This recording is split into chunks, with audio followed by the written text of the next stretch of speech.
Welcome to Systems Philosophy. In this episode, I want to take all the theoretical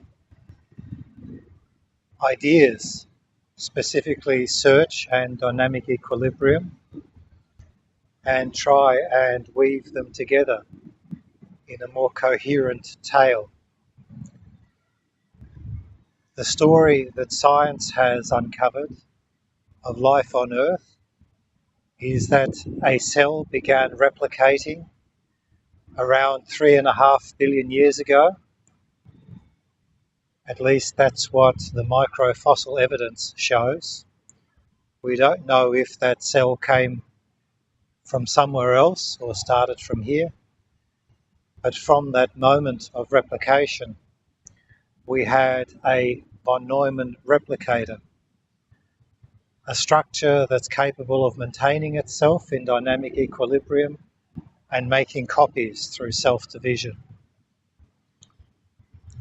We've covered the concept that that structure is information-based, like a whirlpool or a fountain. It's a pattern that persists while matter that expresses it flows through. In the case of a cell, things don't flow quite as quickly as they do in a fountain. However, if we consider that all the living matter around us is traceable back to that pattern on the original genesis of that von Neumann replicator, then the same pattern has remained in dynamic equilibrium with its environment, essentially alive in the sense that we think of cells as alive, for 3.5 billion years. From another perspective, it's a type of information fire that is dissipating energy to maintain its form. And every cell replication is like the fire being brought from one wick to another wick and then separated into two separate instances of the same flame. And if we can imagine that that wick can then divide again into two more flames, we very quickly get the exponential growth, assuming that the candles and everything are also almost infinite in terms of supply. We can then see that individual candles can lose their flames, which represents the information no longer maintaining the dynamic equilibrium, a coherence of structure that allows the cell to persist. And while some flames may be extinguished, the flame of life has persisted. So that's a metaphor, of course, a certain framing or paradigm, which is one of the themes that I'm trying to keep coming back to, because framings are really important. And understanding that we are using a certain framing or map to bring out features of the territory is part of the journey that we've been on. Once that replicator exists and is able to maintain its form within its habitat or its environment, then the dynamic equilibrium can drift. Each replication isn't necessarily perfect, so two daughter cells might differ at the point of replication, or they might differ because they were damaged and the repair led to a difference. And that can happen either at the cellular structure level, once the cells ended up using genetic code or DNA to store information to build proteins, then the knowledge bank itself is also subject to corruption and variation. And so an incorrect copy of a genetic instruction might lead to a new structure of a protein that varies slightly. The dynamic equilibrium of the living cells therefore are subject to drift. And for billions of years, before we have fossil evidence of multicellular organisms, which really came into their own during the Cambrian explosion, which was around 640 million years ago, according to the best dating methods we have, the dynamic equilibrium and evolutionary search algorithm worked within the boundaries of what's capable and possible in a single cell. Cells developed abilities to move themselves around with flagella, little rotary engines. They explored with different chemistries and diversified. This is like the branches of a bush growing out in the search algorithm. Different branches having different successes, and the successful lineages replicating more and then growing different branches. So we're already starting to get branch, twig, and stem type structures, which is the way that the tree of life is portrayed. Only this time it's in single cell organisms, and much of that history has been lost because the fossil record doesn't give us the details of the chemistry and structure precisely enough to reconstruct it with the tools we have today. At some stage, and I don't know exactly when, but the single cells discovered photosynthesis. This made a huge difference because it is the energy that they can derive from the environment that maintains their structure and limits the ability of that cell to replicate and grow.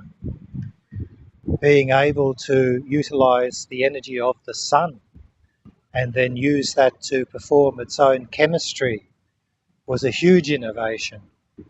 And that particular branch of the microbial tree ended up replicating and multiplying, growing into a large stem from which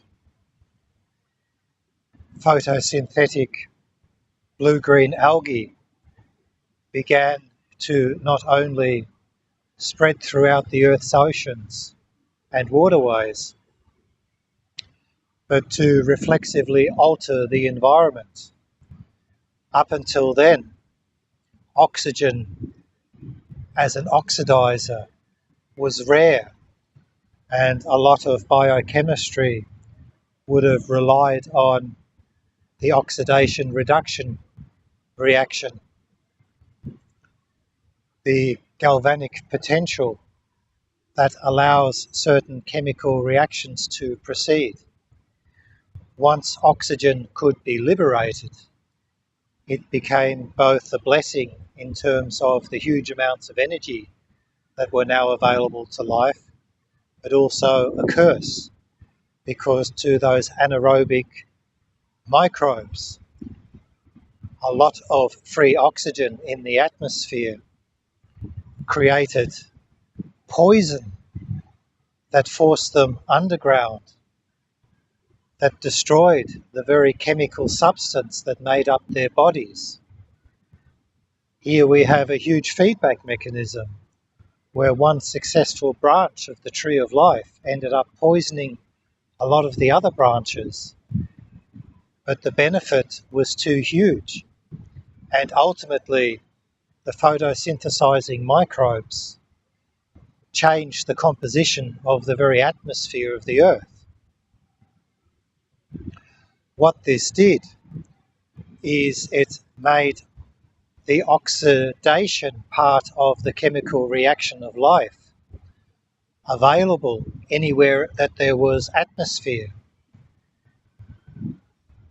This was useful to the photosynthetic microbes themselves, because when the sun isn't shining, It means that the oxidizer oxygen is available for other reactions. And a lot of the reactions that still happen within our mitochondria today, which, according to the best theory, were another free-living microbe that learned how to metabolize oxygen efficiently without being damaged by it.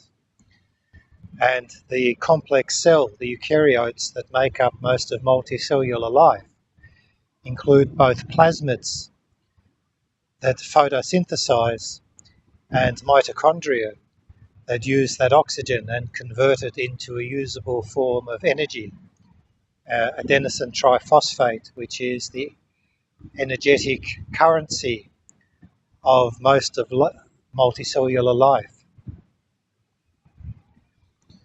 From a systems perspective, the search algorithm has discovered a new energy source, far richer and more abundant than the chemical energy sources life had evolved to exploit, including methane in the atmosphere at those early stages, but primarily things dissolved in water and rocks.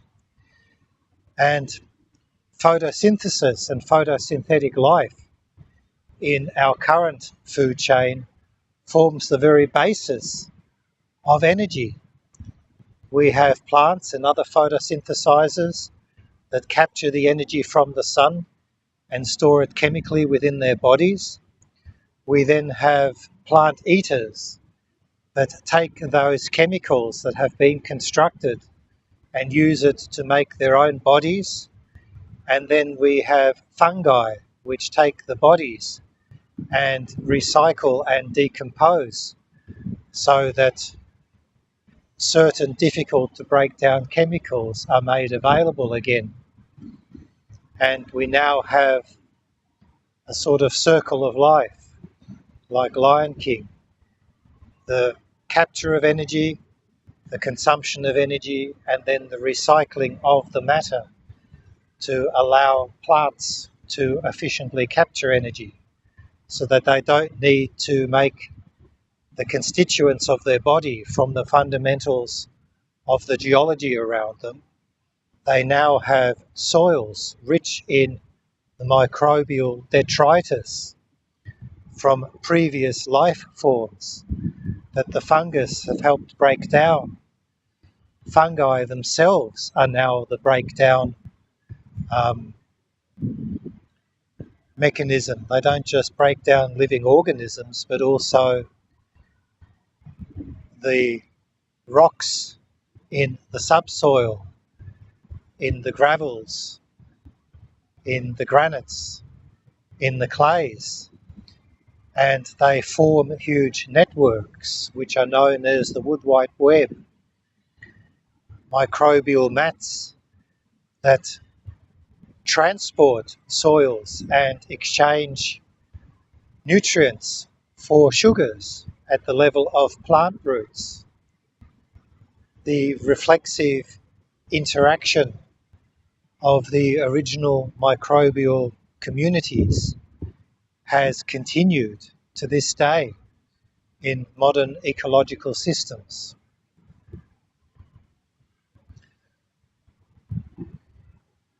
Single cells make up my body and have not disappeared.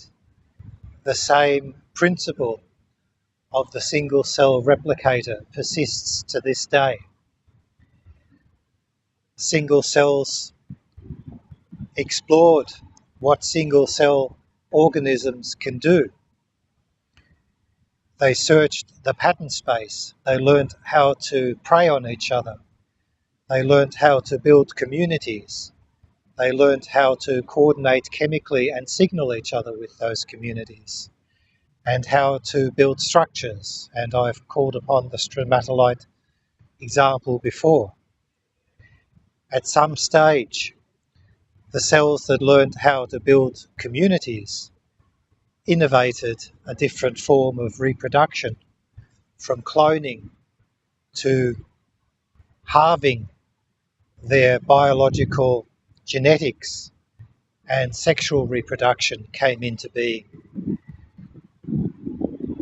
Sexual reproduction allowed genetic variability whilst maintaining very tight coupled cloning of the individual cell colonies that construct the body.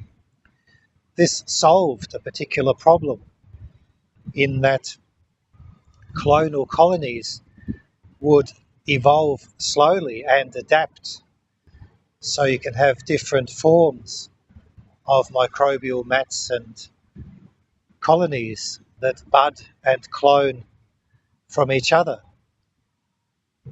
But the complexity of growing a colony means that genetic variation could just as easily destroy the viability of the colony as improve it.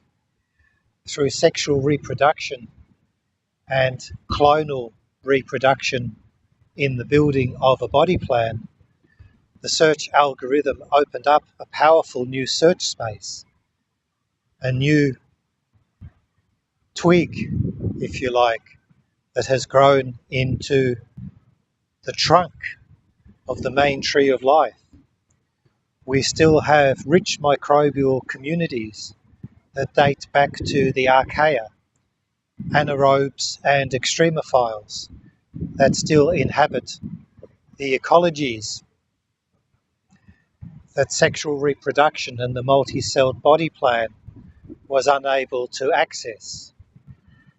So the tree has not killed off all of its early branches, but they have been significantly pruned.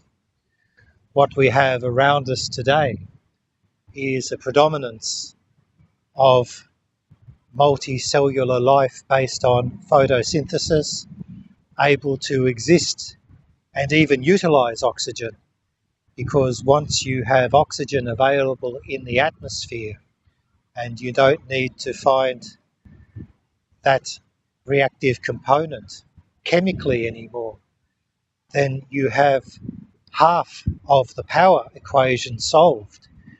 You can start to burn things like fats and carbohydrates for energy, which are easily produced through the photosynthetic reactions.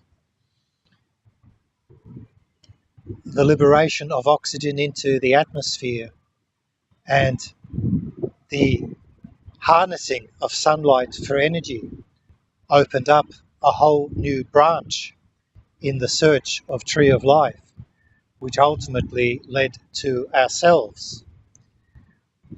I think that has been a pretty good amount of detail for today's episode.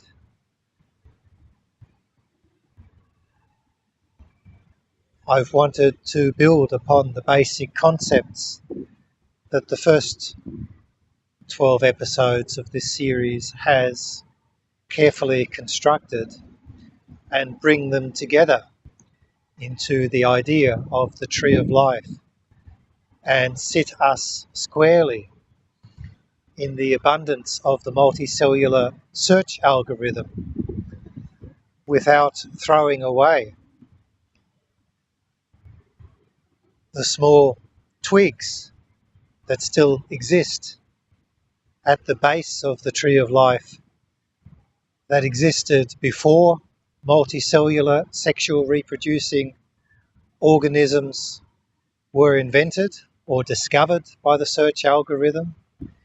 If you consider that the search algorithm itself has a form of intelligence, that it not only evolves to search through random choice, but evolution also favours structures that evolve better searching mechanisms, then we can see a sort of nested recursion that we can begin to understand as intelligence. Even the single cell that models its environment as an abstracted simulation has a form of intelligence about its surroundings that allows it to control and predict, orchestrating its internal chemical processes, orchestrating the proteins it builds, and internal chemical gradients both in response and in anticipation to the changing environment. Okay, today we're back at the Southern Ocean, and I hope to vary my locations just like I like to vary my paradigms, so that we see different perspectives of the environment, just like we see different perspectives of the philosophical idea space. Thank you for watching. This has been Systems Philosophy.